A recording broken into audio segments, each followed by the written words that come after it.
નમસ્કાર, પ્રણામ, સ્વાગત છે તમારું એક નવા વિડીયોમાં. મિત્રો, જો તમને આજનો આ વિડીયો પસંદ આવે તો વિડીયોને લાઈક, શેર અને આપણી ચેનલને સબસ્ક્રાઈબ જરૂર કરજો. તો ચાલો શરૂ કરીએ આજની સ્ટોરી. મારું નામ અનિલ છે. હું મધ્યમ વર્ગીય પરિવારનો છું. અમે ગુજરાતના સુરત વિસ્તારના ભીડભાડવાળી જગ્યામાં રહેતા હતા, જ્યાં અમે બધાને જાણતા હતા કે અમારી ગલીમાં રહેતા તમામ લોકો સાથે અમારી ખાસ ઓળખાણ હતી. અમે તેમના ઘરે ઘણી વખત જતા હતા.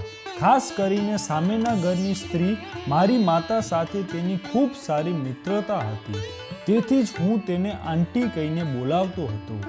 એક દિવસ હું મારા કામમાં વ્યસ્ત હતો, ત્યારે મને લાગ્યું કે કોઈ મને જોઈ રહ્યું છે. મેં આસપાસ મોં ફેરવ્યું તો સામે રહેતી 32 વર્ષીય આંટી મારી સામે જોઈ રહી હતી. મેં તેની તરફ જોયું અને પછી મારું ધ્યાન બીજી બાજુ ફેરવ્યું. પછી આ મારી રોજિંદી દિનચર્યા બનવા લાગી. જો હું કંઈ પણ કરતો હોત તો તે ચોક્કસપણે મને જોતી. જો હું ઘણી વખત મારા ગેરેજમાં બાઇક ધોતો તો તે મારી સામે જ જોતી રહેતી. એક દિવસ તે મારી પાસેથી પસાર થઈ અને કહેવા લાગી, ક્યારે તારી આંટીના ઘરે આવ, મારે પણ તારી પાસેથી કંઈક કામ છે. આ સાંભળીને મને એકદમ નવાઈ લાગી. તે શેના વિશે વાત કરી રહી હતી? પછી એક દિવસ હું તેના ઘર બાજુ ગયો. તે મને કહેવા લાગી, આજે દૂધ બહુ છે, ચા પીશો? તે જે અંદાજે કહેતી હતી મને થોડું વિચિત્ર લાગ્યું. મેં મારું ધ્યાન બીજે ફેરવીને ચા લાવવા કહ્યું. પછી થોડો સમય તેની સાથે વાત કરતો રહ્યો. જ્યારે હું તેને વારંવાર જવા માટે કહેતો ત્યારે તે મને વાતચીતમાં લગાડી દેતી. આમ કરતાં તે દિવસે તેણે મારી એક સંપૂર્ણ કલાક બગાડી નાખી. બહુ મુશ્કેલીથી મેં બહાનું કાઢ્યું અને ઘરે આવીને તે સ્ત્રી વિશે વિચારવા લાગ્યો કે તે મને કેવા પ્રકારની વાતો કહે છે અને તે મારી પાસેથી શું ઈચ્છે છે. મેં ઘણી વસ્તુઓ નોંધી, પરંતુ હું સમજી શકતો ન હતો કે તે આવી વાતો શા માટે કરી રહી છે. હું તેને આંટી કહેતો હતો અને તે મારી સાથે કેવા પ્રકારની વાતો કરે છે મને કંઈ સમજાયું નહીં. પણ મેં તેના પર વધુ ધ્યાન આપ્યું નહીં અને દરેક વસ્તુની અવગણના કરી. એક દિવસ હું શેરીમાંથી પસાર થતો હતો તો તે આંટીએ મને તેના ઘરે બોલાવ્યો અને કહેવા લાગી, મારે તમારી પાસેથી કામ છે. કામ વિશે સાંભળીને હું તેમની સાથે ચાલવા લાગ્યો. હું અંદર ગયો કે તરત જ તે મારી સાથે ખૂબ જ નિખાલસતાથી વાત કરી રહી હતી. મેં કામ વિશે પૂછ્યું તો તેણે કહ્યું, હમણાં કહું છું. પછી મેં વિચાર્યું કે આ સ્ત્રીનો પતિ વારંવાર ઘરે નથી હોતો અને આ સ્ત્રી મોટા ભાગે ઘરે એકલી જ રહે છે. તે દિવસે મને કાકી માટે ખૂબ જ દુઃખ થયું. મેં કહ્યું, હવે મને કામ વિશે જણાવો. તો તેણે કહ્યું, પહેલાં તમે ચા પી લો. જ્યારે મેં ફરીથી ના પાડી તો તેણે કહ્યું કે તો પછી તમે દૂધ પીવો. આ સાંભળી હું ના ન પાડી શક્યો અને ખુદ તે મારા માટે દૂધ લેવા ગઈ. પછી જ્યારે તે મારા માટે દૂધનો ગ્લાસ લઈ આવ્યા ત્યારે તેણે મારા હાથને હળવો સ્પર્શ કર્યો. આ ક્રિયા મને ખૂબ જ અલગ લાગી, પણ પછી મને સમજાયું કે આંટીનો કોઈ બીજો પ્લાન હતો જેની મેં સપનામાં પણ કલ્પના કરી ન હતી. પછી તેણે મને કહેવાનું શરૂ કર્યું, આજે તમે મને યોગ્ય સમયે શેરીમાં મળી ગયા. આજે તમારા કાકા ઘરે નથી અને મને તમારી મદદની જરૂર છે. જ્યારે મેં કહ્યું, તમારે મારી સાથે શું કામ છે? તો તે કહેવા લાગી, ઘરમાં કેટલીક વસ્તુઓ પડી છે જે હું ગેલેરીમાં મૂકવા માંગુ છું. ઘરે તમારા કાકા નથી. મેં વિચાર્યું કે હું તમારી મદદ માંગીશ. સ્ટોરરૂમની અંદર ગેલેરી છે. શું તમે મને મદદ કરશો?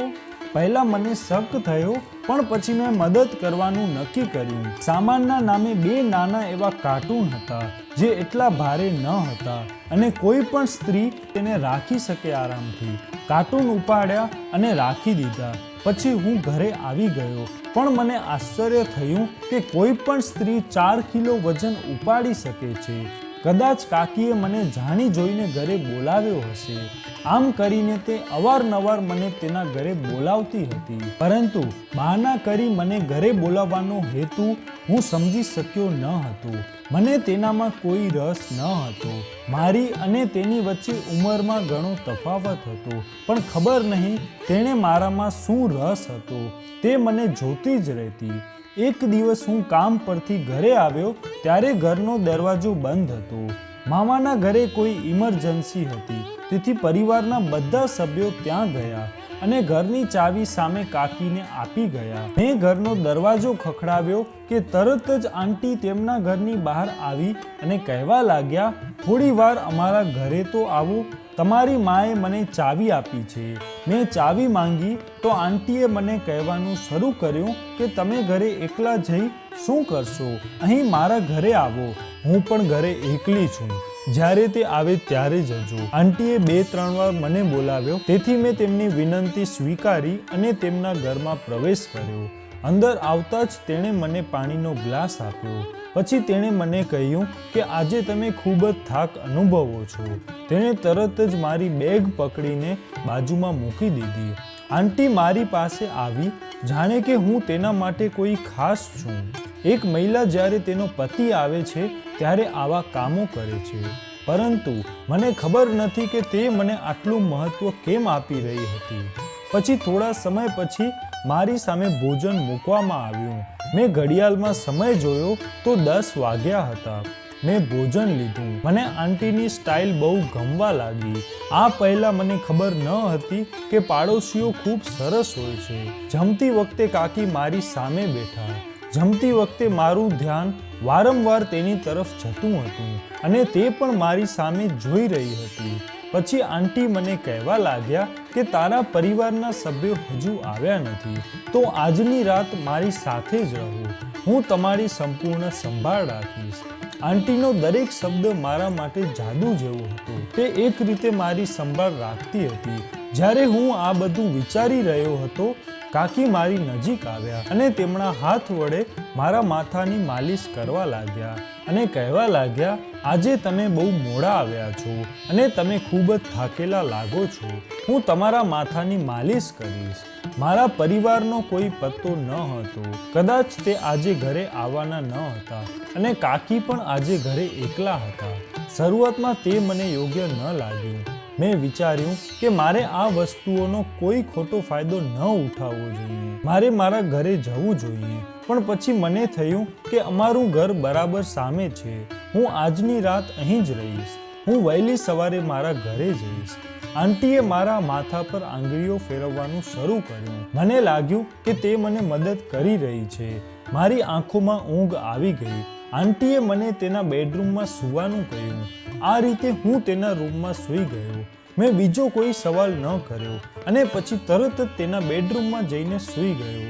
સવારે આંખ ખોલી તો પગ નીચેથી જમીન નીકળી ગઈ. મેં કાકીના ઘરનો દરવાજો ખોલ્યો અને તરત જ મારા ઘરની અંદર ગયો. થોડી વાર બાદ પરિવારના સભ્યો પણ ત્યાં આવ્યા હતા. મેં તેમને પૂછ્યું કે તમે ક્યાં રહી ગયા હતા. પછી તેમણે કહેવાનું શરૂ કર્યું કે કામ જ એવું હતું, તેથી અમારે ત્યાં જ રહેવું પડ્યું. પછી તેણે મને આંટી વિશે પૂછ્યું કે શું તમે તેની પાસેથી ચાવી લીધી. મેં એક બહાનું કાઢ્યું અને તેમણે કહ્યું પણ નહીં કે હું તેમના ઘરે રાત રોકાઈ ગયો હતો. પછી મેં વિચારવાનું શરૂ કર્યું કે હું કેવી રીતે આંટીના ઘરે આટલી બેધ્યાનપૂર્ણ સૂઈ ગયો હતો. મારે આંટીના રૂમમાં રહેવાની શું જરૂર હતી. મારી સાથે જે બન્યું તે વિશે મારા મનમાં ઘણા બધા પ્રશ્નો હતા. આંટીએ મને જે ખોરાક ખવડાવ્યો તે પછી હું તરત જ સૂઈ ગયો. કદાચ તેણે મારી ઊંઘમાં મારી સાથે કંઈક ખોટું કર્યું હશે. બીજા દિવસે જ્યારે હું કામ પર ગયો તો આંટીના શબ્દો આખો દિવસ મારા મગજમાં રહ્યા. મારા હૃદયમાં એક આકર્ષણ જન્મ્યું. મને આંટી સાથે વાત કરવાનું મન થયું. એક દિવસ હું શેરીમાંથી પસાર થઈ રહ્યો હતો ત્યારે મેં જોયું કે આંટીના ઘરનો દરવાજો બંધ હતો. જ્યારે પણ હું શેરીમાંથી પસાર થતો ત્યારે આંટી મારી સામે જોતા હતા, પરંતુ આજે તે ત્યાં હાજર ન હતા. મેં અહીં ત્યાં જોયું પણ તે ક્યાંય દેખાતી ન હતી. પછી હું તેના ઘરના દરવાજા પાસે પહોંચ્યો. હું તેને જોવા માટે બેચેન હતો. જ્યારે હું તેના ઘરની નજીક પહોંચ્યો ત્યારે મને અંદરથી કેટલાક લોકોના અવાજો સંભળાતા હતા.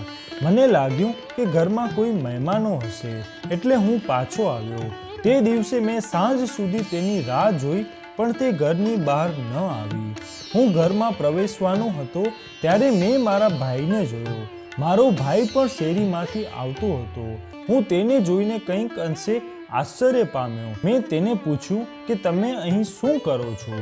તમે આજે કોલેજ કેમ ન ગયા? તેણે કહ્યું ભાઈ, હું તને બધું કહીશ. ચાલો પહેલા ઘરે જઈએ. મને બહુ ભૂખ લાગી છે. અમે બંને અંદર પ્રવેશ્યા ત્યારે રાત્રિનો સમય હતો. અમે બંને ખાધું. મને ખૂબ થાક લાગ્યો હતો. અમે બંને ખાધું અને મારો ભાઈ સૂઈ ગયો. તે રાત્રે હું સૂઈ શક્યો નહીં. અચાનક મારો ભાઈ ઊભો થયો અને બીજે ક્યાંક જવા લાગ્યો. મેં તેને બોલાવ્યો પણ તેણે મારી તરફ જોયું નહીં. હું સમજી ગયો કે તે તેની ઊંઘમાં ચાલી રહ્યો હતો. મેં તેને પકડીને તેની જગ્યાએ સુવડાવ્યો. બીજા દિવસે મેં નક્કી કર્યું કે ગમે તે થાય હું ચોક્કસ આંટીને મળીશ, કારણ કે તેમને મળ્યા વિના મને શાંતિ નહીં મળે. એક દિવસ હું ઘરમાંથી નીકળી રહ્યો હતો ત્યારે આંટીએ મને બોલાવ્યો અને કહ્યું, મને તમારી પાસેથી થોડી મદદની જરૂર છે. તમે મારી સાથે આવશો? મેં વિચાર્યા વિના હા કહી દીધી. આંટીએ કહ્યું કે મારે તારી સાથે થોડો સમય બહાર જવું છે. મેં કહ્યું ઠીક છે. પછી તેણે મને તૈયાર થવાનું કહ્યું. થોડી વાર પછી આંટી તૈયાર થઈને આવ્યા. કાકી મારી પાછળ બાઇક પર બેઠા અને અમે નીકળ્યા. થોડી વાર પછી હું તેના કહેવા પર તે જગ્યાએ પહોંચ્યો. મેં આંટીને પૂછ્યું કે અહીં તમે મને કેમ લાવ્યા? તો તેણે કહેવાનું શરૂ કર્યું કે મારે અહીં થોડી જમીન છે. અને પછી તે મને કહેવા લાગી કે મારી એક મિત્રનો અહીં ફ્લેટ છે. મારે તેને મળવું છે. શેરીના એક ખૂણામાં એક ફ્લેટ હતો. કાકી ફ્લેટમાં પ્રવેશ્યા અને હું પણ અંદર ગયો. ત્યાં અંદર કેટલાક રૂમ હતા. આંટીએ રૂમનો દરવાજો ખોલ્યો તો અંદર માત્ર એક પલંગ પડેલો હતો. આંટી જઈને પલંગ પર બેસી ગયા. રૂમની હાલત જોઈને લાગતું હતું કે અહીં કોઈ નથી આવતું. પછી હું પણ આંટી સાથે બેઠો. હું તેની પાસે બેઠો હતો ત્યારે 4-5 લોકો રૂમમાં પ્રવેશ્યા, જેમને જોઈને હું ડરી ગયો. તેમાંથી એક પાસે કેમેરો પણ હતો અને રૂમની અંદર એક મોટી લાઇટ ચાલુ થઈ ગઈ હતી. મેં આંટીને પૂછ્યું કે આ શું છે, પણ તે કંઈ બોલી નહીં. અને પછી એક સ્ત્રી આવી. તે મારી પાસે આવીને બેઠી. આંટી એક બાજુ બેઠી હતી અને બીજી બાજુ એક સ્ત્રી બેઠી હતી. મેં પૂછ્યું, આ બધું શું ચાલે છે? એક માણસે કહ્યું, તમે ગમે તે કરો પણ હવે તમારો અવાજ આ રૂમમાંથી બહાર નહીં આવે. પછી મને સમજાયું કે મારી સાથે કંઈક ખરાબ થવાનું છે. તેમાંથી એક માણસે બોલવાનું શરૂ કર્યું, જો તમે તમારા જીવનને પ્રેમ કરો છો તો તમારે અમે જે કહીએ તેમ કરવું પડશે. હું સમજી ગયો કે હું મોટી મુશ્કેલીમાં ફસાઈ ગયો છું. ત્યારબાદ તે બંને મહિલાઓ મારી નજીક આવવાનો પ્રયાસ કરતી હતી. હું સમજી ગયો કે મને ફસાવવાનો પ્રયાસ થઈ રહ્યો છે. પણ થોડી વાર પછી કોઈએ દરવાજો ખખડાવ્યો. દરવાજો ન ખુલ્યો તો બહારથી દરવાજો તોડીને પોલીસ અંદર પ્રવેશી હતી. પોલીસને જોઈને મને રાહત થઈ, પણ બધા ડરી ગયા. પોલીસે તે બધાની ધરપકડ કરી હતી અને આ બધું મારા ભાઈના કારણે થયું. જ્યારે પણ હું ઘરની બહાર નીકળતો ત્યારે મારો ભાઈ મારા પર નજર રાખતો હતો. પછી તેણે મને કહેવાનું શરૂ કર્યું કે તે લાંબા સમયથી આ મહિલા પર ધ્યાન રાખી રહ્યો હતો, કે આ મહિલાના ઘરે અન્ય પુરુષો આવી રહ્યા છે, જેમણે તેને પહેલા પણ જોયા હતા. પરંતુ તે સમયે તે શંકાના આધારે કંઈ કરી શક્યો ન હતો. પણ જ્યારે હું આંટી સાથે બહાર જતો હતો ત્યારે તે મારી પાછળ આવી ગયો હતો. અને જ્યારે 4 પુરુષો અને એક સ્ત્રી અમારી પાછળ પ્રવેશ્યા ત્યારે તેને તરત જ પોલીસને બોલાવી, કારણ કે તે જાણતો હતો કે કંઈક ખોટું થવાનું છે. આ આંટી ખોટી સ્ત્રી છે અને આંટીનો પતિ પણ ખોટો માણસ હતો. આખો દિવસ તે ઘરની બહાર રહેતો અને તે આવા કામોમાં વ્યસ્ત હતો. પરંતુ અમને આજ સુધી ખબર ન હતી કે સામેના ઘરમાં શું ચાલી રહ્યું છે. તપાસ બાદ કાકીને 10 વર્ષની જેલની સજા થઈ હતી. તેણે મારી પહેલા ઘણા છોકરાઓને ફસાવ્યા હતા. તેઓ મને પણ લૂંટવા માંગતા હતા. તેઓ મારો વિડીયો બનાવીને મને બ્લેકમેલ કરવા માંગતા હતા અને મારી પાસેથી અઢળક પૈસા પડાવી લેવા માંગતા હતા. પણ મારા ભાઈની બુદ્ધિના કારણે હું બચી ગયો. અને તે સવારે જ્યારે હું રૂમમાંથી નીકળ્યો ત્યારે કાકી તેના પતિ સાથે વાત કરી રહી હતી અને તેને મને ઈશારો કરી ઘરેથી જવાનું કહ્યું. જેથી તેનો પતિ અમારા પર શક ન કરે, અને તેના ડરના કારણે હું છુપાઈને ભાગી ગયો કે જેથી તેના પતિને ખબર ન પડે કે હું રાત તેના ઘરે રોકાયો છું. પણ મને ખબર ન હતી કે આ બધું તે પતિ પત્નીનો પ્લાન છે. તો સૌને વિનંતી છે કે આવી કોઈ પણ મહિલાની જાળમાં ફસાશો નહીં. જો કોઈ સ્ત્રી તમને તેના ઘરે આમંત્રણ આપે છે તો પછી તમારે વિચાર વિના તેના ઘરમાં જવું નહીં. આમ તો દરેક સ્ત્રી ખરાબ નથી હોતી, પરંતુ તેમ છતાં કોઈ ઘરમાં એકલા પ્રવેશવું નહીં. તમારી સાથે કંઈ પણ થઈ શકે છે. તો મિત્રો, આજનો આ વિડીયો તમને કેવો લાગ્યો કોમેન્ટમાં જરૂર કહેજો. અને જો વિડીયો પસંદ આવ્યો હોય તો વિડીયોને લાઈક, શેર અને આપણી ચેનલને સબસ્ક્રાઈબ જરૂર કરજો. જય શ્રી કૃષ્ણ.